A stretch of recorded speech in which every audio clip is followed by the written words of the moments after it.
Beberapa tabib istana bergegas mengambil resep yang ditulis Qin Mu untuk menyiapkan obat. Tak lama kemudian, obat pun tiba. Para tabib istana ini berdiri di sana, tetapi tidak mengambil tindakan apapun. Mereka menunggu dengan penuh harap menyaksikan Qin Mu meracik obat. Energi vital Qin Mu meledak, dan ia mengangkat ramuan itu satu per satu. Tanpa menggunakan tungku alkimia, ia langsung memurnikan obat di udara. Ia menggunakan berbagai teknik pemurnian dan ekstraksi obat. Ia tidak menggunakan air untuk merebus obat. Ia langsung mengekstrak kekuatan obat dari ramuan tersebut, memanggangnya, dan menyatukannya dengan energi vitalnya. Jari-jarinya bergerak bagai rune musik, yang membuat Dr. Yu yang berambut putih menangis terseduh-seduh. Melihat metode penyulingan obat semacam ini sekali seumur hidup saja sudah cukup. Dr. Yu mendesah. Qin Mu begitu fokus memurnikan obat sehingga ia tidak mendengar apa yang mereka katakan. Jika ia mendengarnya, ia pasti akan mengerucutkan bibirnya. Keahliannya dalam memurnikan obat hanya pas-pasan.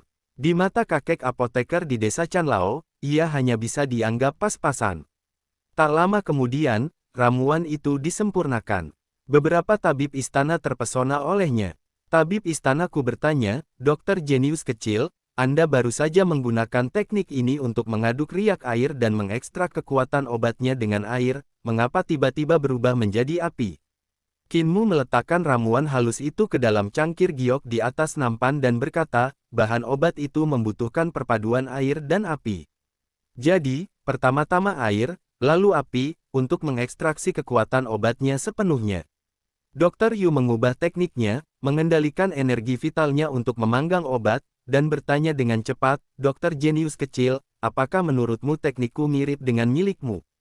Qin Mu melihatnya dan berkata, "Sirkulasi energi vitalnya agak lambat. Keindahan teknik pemurnian obat saya bukan terletak pada tekniknya, melainkan pada penggunaan energi vital yang luar biasa. Energi vital harus bersirkulasi 12 kali sebelum dapat disempurnakan."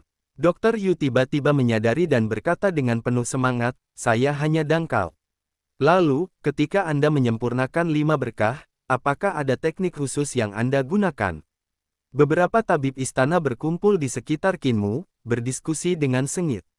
Tuan Yan mengerutkan kening dan berbisik, "Kalian bisa membicarakan ini nanti. Ibu Suri ada di sini." Beberapa tabib istana tersadar, dan tabib istanaku buru-buru berkata, "Dokter jenius kecil, penting bagi Ibu Suri untuk minum obat." Qin Mu berkata, "Kita membutuhkan 1023 kodok bermata hijau berkaki 3 lagi." Mata dokterku dan yang lainnya berbinar-binar, dan mereka semua tertawa dan bertepuk tangan, memuji, "Sungguh jenius, sungguh jenius. Aku benar-benar yakin. Cepat, cepat, belilah kodok bermata hijau berkaki 3. Para Dayang dan Kasim di istana bergegas ke pasar untuk membeli seekor kodok bermata hijau. Tak lama kemudian, kodok bermata hijau itu pun dibeli. Kodok itu seukuran kepalan tangan dan berkaki 3. Qin Mu meminta mereka untuk menempatkan kodok bermata hijau di istana, dan meminta semua Dayang dan Kasim istana untuk mundur. Ia memberikan ramuan itu kepada Ibu Suri dan berkata, "Racun utama dari racun 1000 mesin akan digantikan oleh racun dalam ramuan itu, dan racun-racun lainnya akan hancur. Racun itu akan menjadi ganas dalam sekejap." Racun-racun ini berada di dalam tubuh Ibu Suri dan telah menyatu dengan vitalitas Ibu Suri. Mereka telah menjadi spiritual. Kodok bermata hijau adalah makhluk pemakan racun. Kodok-kodok ini akan memanfaatkan kesempatan itu untuk memakan racun dalam tubuh Ibu Suri, dan Ibu Suri akan dapat pulih. Ibu Suri melambaikan tangannya dan berkata, "Kamu harus pergi, jangan sampai racun itu mengenai kamu." Qin Mu, beberapa tabib istana, dan Tuan Yan meninggalkan aula. Di dalam aula, Ibu Suri meminum ramuan itu. Awalnya ia tidak merasakan sesuatu yang aneh, tetapi sesaat kemudian, efek obat itu tiba-tiba meledak. Racun aneh menyembur keluar dari ramuan itu dan langsung menggantikan racun utama dalam racun 1000 mesin. Ibu Suri menjerit dan memuntahkan seteguk darah. Darahnya hitam dan berceceran di sofa dan tirai giok. Kemudian Ibu Suri merasakan racun meletus di anggota tubuh, tulang, dan bahkan rambutnya. Obat utamanya diganti, dan 1022 racun aneh yang tersisa tiba-tiba meletus, saling bertabrakan, hampir menghancurkan hatinya dan menyebabkan rasa sakit yang luar biasa. Ketika racun-racun aneh dan kuat ini meletus, racun itu menyatu dengan vitalitasnya. Ibu Suri terengah-engah, wajahnya menghitam, kulitnya menghitam, dan ia hampir membusuk dan mati. Vitalitasnya kini dipenuhi oleh 1022 jenis racun. Vitalitasnya mengalir ke seluruh tubuhnya, membawa racun ke seluruh tubuhnya, menyebabkan ia kehilangan kendali atas vitalitasnya dan ia hampir mati karena racun itu. Tiba-tiba, kekuatan obat menyembur keluar dari ramuan yang diminumnya, dan kekuatan obat ini langsung merasuk ke seluruh tubuhnya, bahkan menembus lapisan-lapisan penyimpanan ilahinya. Kekuatan obat itu begitu kuat sehingga tiba-tiba memaksa seluruh vitalitas tubuhnya keluar, bahkan vitalitas di penyimpanan ilahinya pun terdorong keluar. Terdengar suara gemuruh keras di aula. Meskipun Ibu Suri telah diracuni selama puluhan tahun dan kultivasinya tidak sebaik sebelumnya, vitalitasnya masih sangat kuat. Ketika vitalitas meninggalkan tubuhnya, ia berubah menjadi lebih dari 1000 jenis makhluk beracun, yang berenang di udara di sekitar tempat tidur Giok. Ada kalajengking beracun, ular beracun, serangga beracun, semut beracun, kumbang beracun, dan makhluk beracun lainnya, semuanya bertransformasi dengan bergabung dengan vitalitasnya. Koek, koek, koek. Suara katak berkokok terdengar di aula. Tiba-tiba, katak kodok bermata hijau berkaki 3 berkokok bersama, membuka mulut, menjulurkan lidah panjang mereka, menggulung makhluk-makhluk beracun yang telah berubah dari energi vital dan racun aneh mereka, lalu menelannya ke dalam perut mereka. Dalam sekejap, istana kembali bersih. Masih ada seekor katak bermata hijau yang belum memakan racun. Ia melompat ke atas sofa Giok dan membuka mulutnya untuk menghisap racun dari Ibu Suri. Ibu Suri tak kuasa menahan diri untuk memuntahkan darah dan seekor serangga beracun. Serangga beracun itu adalah serangga yang diubah dari racun aneh yang disembunyikan Kinmu dalam ramuan untuk menggantikan racun raja. Katak bermata hijau itu memakan serangga beracun itu dan melompat dari sofa Giok. Ibu Suri merasa segar dan ringan. Ia segera bangkit dari sofa. Ia merasa penyakit yang telah menderanya selama puluhan tahun telah hilang dan ia sangat bahagia. Seseorang kemari. Pintu istana terbuka dan sekelompok dayang dan Kasim bergegas masuk. Mereka terkejut melihat sofa Giok dan tirai berlumuran darah beracun. Selain itu, ada kodok-kodok yang berlompatan di mana-mana di istana, yang juga agak menakutkan. Kinmu, para tabib istana, dan Tuan Yan juga bergegas masuk. Ibu Suri memandang Kinmu dan berkata sambil tersenyum, kau memang tabib ajaib. Lepaskan kodok-kodok bermata hijau ini ke kolam Kingbo. Mereka telah berjasa kepadaku, jadi biarkan mereka tinggal di kolam Kingbo. Para Kasim dan dayang istana buru-buru mengiyakan. Tuan Yan terkejut sekaligus gembira, lalu bergegas keluar sambil berkata, Menteri tua ini akan menyampaikan kabar baik ini kepada Yang Mulia. Ibu Suri keluar dan berkata sambil tersenyum, Dokter Ilahi, di sini agak kotor, mari kita bicara di luar. Kinmu mengiyakan, dan saat ia berjalan keluar, beberapa tabib bergegas mengikutinya. Ibu Suri memandang sinar matahari di luar, mengangkat tangannya untuk menutupi matanya, dan tersenyum, aku sudah lama tidak meninggalkan istana ini. Apakah racun 1000 mesin itu racun yang diciptakan oleh Raja Racun Wajah Giok? Dokterku mengangguk dan berkata, konon, Raja Racun Berwajah Giok menghilang lebih dari 200 tahun yang lalu. Ia kejam dan telah meracuni banyak guru serta menyinggung banyak orang, tetapi tak seorang pun tahu wajah aslinya. Konon, ia dijebak oleh muridnya, Raja Racun Kecil, yang kemudian mengungkap wajah aslinya. Ia tak mampu bertahan hidup, jadi ia memenggal wajahnya dan pergi. Ibu Suri mengangguk dan berkata, aku pernah mendengar tentang ini sebelumnya. Ngomong-ngomong, aku juga pernah bertemu Raja Racun Berwajah Giok dan beberapa kali bertemu dengannya. Aku bahkan tertarik padanya saat itu. Beberapa dokter kekaisaran tidak berani berbicara. Ibu Suri berkata dengan lembut, siapa sangka tuan muda Giok yang terkenal di seluruh dunia saat itu ternyata adalah Raja Racun Berwajah Giok yang terkenal kejam. Setelah perselingkuhannya terbongkar oleh murid-muridnya, banyak gadis yang patah hati. Setelah mendiang kaisar meninggal, aku tertarik pada tuan muda Giok ini dan bertemu dengannya beberapa kali.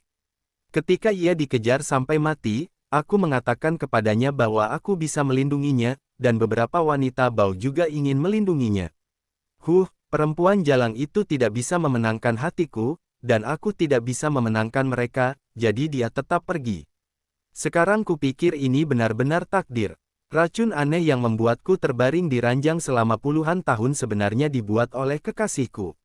Beberapa tabib istana berkeringat dingin, merasa nyawa mereka akan terancam jika mendengar rahasia ini. Mereka diam-diam menyesal tidak pergi bersama Tuan Yan. Hati Kinmu sedikit tergerak. Raja racun berwajah giok ini memberinya perasaan yang familiar, mungkinkah kakek apoteker?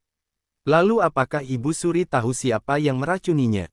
Tanya Kinmu. Tidak mungkin Tuan Yu. Ibu Suri tersenyum dan berkata, kalau begitu, pastilah Raja Racun Kecil, Fu Yuanxing. Kudengar Fu Yuanxing telah menyerah kepada Tuan Kekaisaran, jadi dia meracuniku atas perintah Tuan Kekaisaran. Tuan Kekaisaran ingin aku mati, dan dia sudah lama memikirkannya. Mungkin karena aku tidak tahan dengan beberapa tindakannya, dan dia ingin aku mati agar aku tidak menghalanginya lagi. Beberapa dokter kekaisaran tampak pucat dan tiba-tiba berlutut, tidak berani bangun. Ibu Suri tertawa dan berkata, Tuan Kekaisaran berani meracuni saya, tetapi beliau tidak takut. Apa yang Anda takutkan? Berdiri dan bicaralah. Dokterku dan yang lainnya berdiri dengan gemetar, diam seperti tikus, tidak berani berbicara. Ibu Suri menatap Kinmu dan tiba-tiba bertanya, Tuanmu adalah Pangeran Giok, kan? Bagaimana kabarnya? Tuan muda Giok yang dia sebutkan seharusnya kakek apoteker. Kakek apotekerlah yang memberi tahu saya cara menyembuhkan racun mesin 1000. Orang yang tahu begitu banyak tentang racun mesin 1000 pastilah pencipta racun mesin 1000. Kinmu memikirkan hal ini dan membungkuk, Ibu Suriku, dia baik-baik saja. Ibu Suri menghela napas lega dan berbisik, apakah dia memintamu untuk menyelamatkanku? Dia masih menyimpanku di hatinya.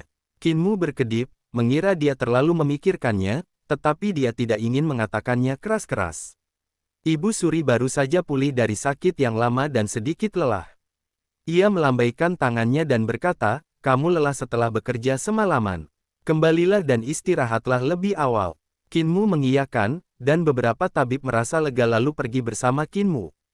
Tak lama setelah mereka berjalan, mereka mendengar teriakan, minggir, dan minggir. Tabibku, buru-buru menarik Kinmu ke pinggir jalan, lalu melihat Kaisar Yan Feng berjalan cepat, dengan para pengawal berlari di belakangnya, dan para dayang istana yang membawa kanopi juga mengikuti dengan cepat di belakangnya. Selain Kaisar, ada beberapa pria dan wanita berpakaian mewah, yang kemungkinan besar adalah ratu atau pangeran, putri, dan sebagainya. Penggembala sapi. Tiba-tiba, sebuah suara renyah yang terdengar terkejut sekaligus gembira datang dari kerumunan. Suara itu terdengar familiar. Kinmu mendongak dan melihat seorang gadis muda yang cantik di antara kerumunan. Anak gembala sapi, itu kamu. Gadis itu terkejut dan bertanya, mengapa kamu datang ke sini? Kinmu sedikit terkejut. Gadis ini tampak familiar, tetapi ia tak mengenalinya karena terburu-buru. Gadis itu terdorong maju oleh kerumunan, melambaikan tangan sambil berjalan, Her, kamu tinggal di mana? Aku akan datang mencarimu. Tai Sui Yuan. Kinmu melambaikan tangannya, dan tiba-tiba sebuah cahaya melintas di benaknya, ya, dia Ling Yuxiu. Kenapa dia sedikit berbeda dari sebelumnya? Ling Yuxiu dulunya hampir sama tingginya dengan Kinmu, tetapi sekarang ia lebih tinggi 1 atau 2 cm dari Kinmu, dan telah tumbuh menjadi gadis dewasa yang sangat menawan. Ketika ia melambaikan tangan kepadanya di tengah kerumunan tadi, Kinmu hampir tidak mengenalinya. Untungnya, wajahnya masih tembam dan tidak berubah, kata Kinmu lega. Dokterku dan yang lainnya menatapnya dengan aneh. Dokter Yu, yang lebih tua, ternyata baik hati dan lembut. Ia mengingatkannya, dokter kecil, kalau kau berkata begitu pada seorang gadis, apalagi seorang putri, kau akan dipenggal. Kinmu bingung, kenapa? Kami didaksu memuji para gadis karena cantik, kuat, dan subur. Putri Yuxiu tidak kuat, tapi untungnya dia agak gemuk. Kurasa dia seharusnya bisa melahirkan. Bisakah ini digunakan untuk memuji gadis? Beberapa dokter tua mengerti maksudnya, dan semuanya memandang seolah-olah orang ini tidak ada harapan dan akan dipukuli sampai mati cepat atau lambat. Doktermu berkata, dokter jenius kecil, ayo kita kembali ke Imperial Chollege. Bola-bali semalaman ini benar-benar melelahkan tulang-tulang tua kita. Setelah meninggalkan istana, Kinmu mengucapkan selamat tinggal kepada beberapa tabib istana, kembali ke Huaxiang, sarapan di Paviliun Tingyu, mengucapkan selamat tinggal kepada Fu Qingyun dan beberapa wanita lainnya, mengambil barang bawaannya dan kembali ke Taixue College bersama Hu Ling'er. Taixue Yuan adalah tempat tinggal para cendekiawan. Qin Mu berjalan menuju halamannya. Hu Ling'er menjulurkan kepalanya dari tas di belakangnya dan melihat sekeliling dengan rasa ingin tahu. Qin Mu memandang dari kejauhan dan melihat beberapa baris cendekiawan duduk di depan halamannya. Para cendekiawan ini duduk tegak, masing-masing dengan kotak pedang di samping mereka. Mereka meletakkan tangan kiri mereka di atas kotak pedang dan tampak hikmat. Pemimpin itu berkata dengan dingin ke halaman, "Orang-orang terlantar, saatnya kalian bangun. Apa kalian takut pada kami? Kalau takut, keluarlah dan hapus kata-kata di dinding kalian." Cendekiawan lain mencibir, "Kita punya banyak kesabaran. Kalau kau punya kemampuan, kau bisa bersembunyi di kamarmu seumur hidupmu. Aku ingin lihat seberapa lama kau bisa bersembunyi. Bukankah kau sangat arogan kemarin? Kau benar-benar membongkar rencana jahat terhadap kami kemarin, dan semua orang di akademi tahu tentang itu, yang membuat kami kehilangan muka. Sekarang kenapa kau bersembunyi di sana dan tidak keluar? Apa kau mencoba menjadi pengecut? Alasan kami menyimpan tulisan tanganmu adalah untuk mempermalukanmu dan mengungkap aibmu. Biarkan semua orang di Akademi Tai tahu bahwa kau hanyalah orang buangan dari hutan belantara, dan kamilah yang asli."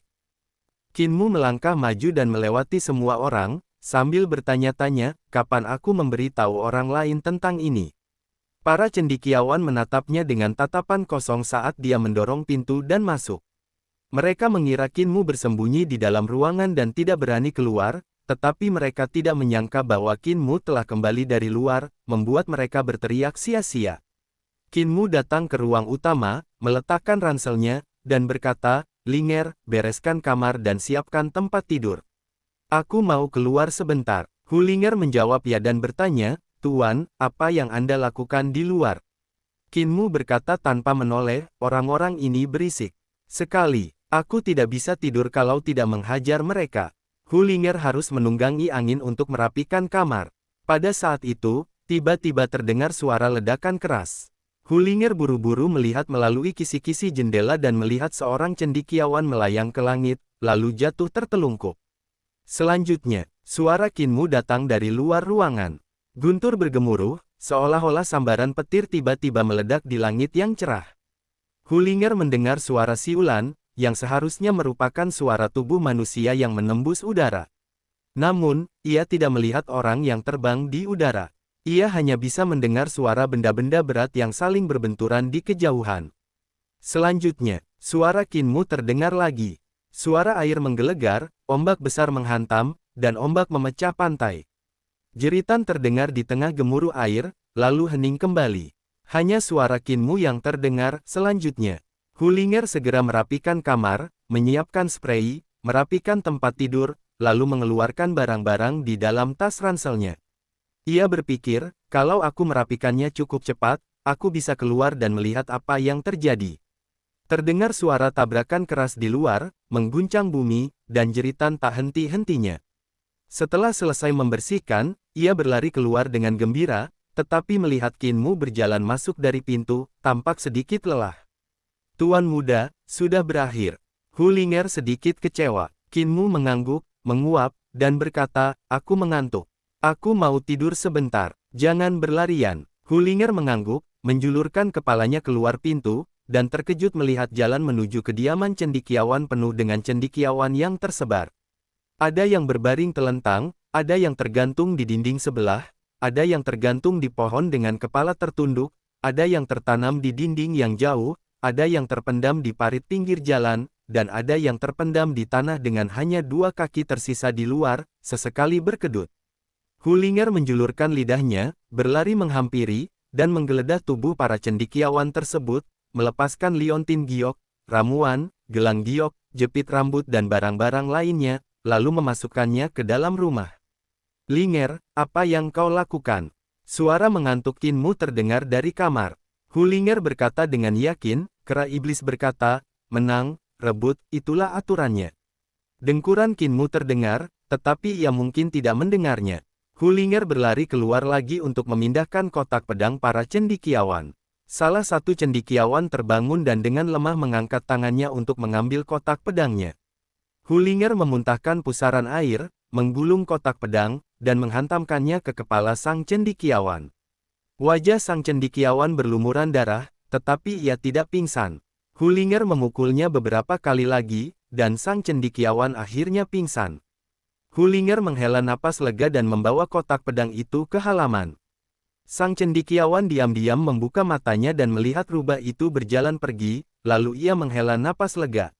"Ah, bangun lagi!" Hulinger melihatnya membuka mata dan berteriak, lalu cendekiawan itu melihat tornado menggulung gunung batu, siap menghancurkannya, dan ia langsung pingsan.